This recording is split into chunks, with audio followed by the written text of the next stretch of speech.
Doctor Ajay Prajapati, શ્રદ્ધા hospital diabetes and metabolic clinic team વતી આપ સૌને સ્વસ્થ જીવનની શુભકામનાઓ. આ વર્ષે થીમ છે break the barrier and bridge the gap. Break the barrier, ચાલો આપણે અવરોધોને હટાવીએ, ડાયાબિટીસના દર્દીઓનું સચોટ અને વહેલું નિદાન કરીએ અને ડાયાબિટીસને વધતો અટકાવીએ. બ્રિજ ધ ગેપ, વિશ્વના દરેક ડાયાબિટીસના વ્યક્તિને સર્વમાન્ય, સર્વોત્તમ, સંપૂર્ણ અને વ્યાજબી સારવાર દરેક ખૂણામાં મળી રહે તે માટેના અથાગ પ્રયત્નો કરીએ અને એની શરૂઆત આપણે જીવનશૈલી બદલવાથી કરીએ. સારી જીવનશૈલી એટલે શું? સારી જીવનશૈલી એટલે તંદુરસ્ત આહાર, પૂરતી પ્રમાણસર ઊંઘ, શારીરિક કસરત, માનસિક તણાવથી દૂર રહેવું અને વ્યસનથી પણ દૂર રહેવું. સવારનું ભોજન તમારે એક રાજકુમારની જેમ લેવું જોઈએ કે જેમાં વધારે પડતું પ્રોટીન, ફાઇબર અને થોડું કાર્બ્સ હોઈ શકે. જેના ઉદાહરણ છે કે તમે વધારે પડતું વેજીટેબલ સલાડ કે જેની અંદર બાફેલા કઠોળ હોઈ શકે. એ સિવાય તમે ચીલા પણ લઈ શકો છો. એ પછી બપોરનું જમણ રાજાની જેમ હોવું જોઈએ કે જેમાં પણ પ્રોટીન અને ફાઇબર વધારે અને કાર્બ્સ ઓછું હોઈ શકે છે.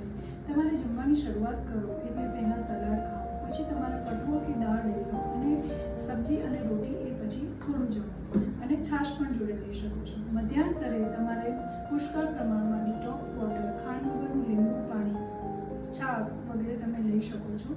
ગ્રીન ટી પણ લેવી જોઈએ અને તમે શેકેલા ચણા, મખાના વગેરે પણ લઈ શકો છો. રાત્રિ ભોજન ગરીબની જેમ લેવું જોઈએ કે જે હળવું હોવું જોઈએ. બધા જ ભોજનમાં પ્રોટીનનું પ્રમાણ વધારે રાખો અને બધું જ ભોજન સમયસર લેવું જરૂરી છે. જંક ફૂડ, વધારે શુગરવાળા ઠંડા પીણા અને તીખા તળેલા નાસ્તા સદંતર બંધ કરી દેવા જોઈએ. દિવસ દરમિયાન કલાક 2 કલાકની અંતરે 2-5 મિનિટનો બ્રેક લેવો અને 1 ગ્લાસ પાણી પીવું જોઈએ અને મનગમતી પ્રવૃત્તિ કરવી જોઈએ અથવા તો હળવું ગીત સાંભળવું જોઈએ. રાત્રે સુવાના 1-2 કલાક પહેલાં મોબાઈલ અને ટીવી અને સાઈડમાં રાખી કોઈ માઇન્ડ રિલેક્સ થાય એવી એક્ટિવિટી કરો. લાઈક વાંચન છે, ઓર એલ્સ તમે લાઇટ મ્યુઝિક સાંભળી શકો છો, ઓર એલ્સ તમે પરિવારજનો સાથે ટાઈમ સ્પેન્ડ કરો, એમના સાથે વાર્તાલાપ કરો, જેનાથી તમારું માઇન્ડ રિલેક્સ થાય અને એ ઇન્ડાયરેક્ટલી તમને સાઉન્ડ સ્લીપમાં હેલ્પ કરશે. અને એ પણ ડાયાબિટીસમાં બહુ મહત્ત્વનું છે કે પ્રોપર ઊંઘ મળવી. પરિવાર સાથે સમય વિતાવો અને માનસિક તણાવથી દૂર રહેવું. ડાયાબિટીસ એ ધીમું ઝેર છે, એટલે કે ડાયાબિટીસ શરીરના તમામ અંગોને ધીમે ધીમે નુકસાન પહોંચાડે છે. એટલે આ નુકસાનને થતું અટકાવવા માટે તમે તમારા ડૉક્ટરને રેગ્યુલર ચેકઅપ માટે મળતા રહો. ડાયાબિટીસના લીધે લાંબા ગાળે પગની નસોનું અને આંખના પડદા પર નુકસાન થતું હોય છે, જેથી ડૉક્ટરની સલાહ પ્રમાણે આંખના પડદાનું અને પગની નસોનું ચેકઅપ કરાવતા રહેવું જોઈએ.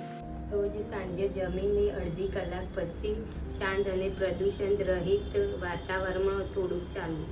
કામ પર સમયસર પહોંચો અને મન પ્રફુલ્લિત રાખો. વહેલા ઉઠવું અને વહેલા સૂવું. દરરોજ બપોરે 15 થી 20 મિનિટનો મિની નેપ લેવો, એનાથી વધારે ન સૂવો. દરરોજ સવારે 40 થી 60 મિનિટ ચાલવું અથવા હળવી કસરત કરવી અથવા તો સાયકલિંગ કરવું. રોજ સવારે વહેલા ઉઠીને હુંફાળું ગરમ પાણી પીવાની ટેવ પાડવી.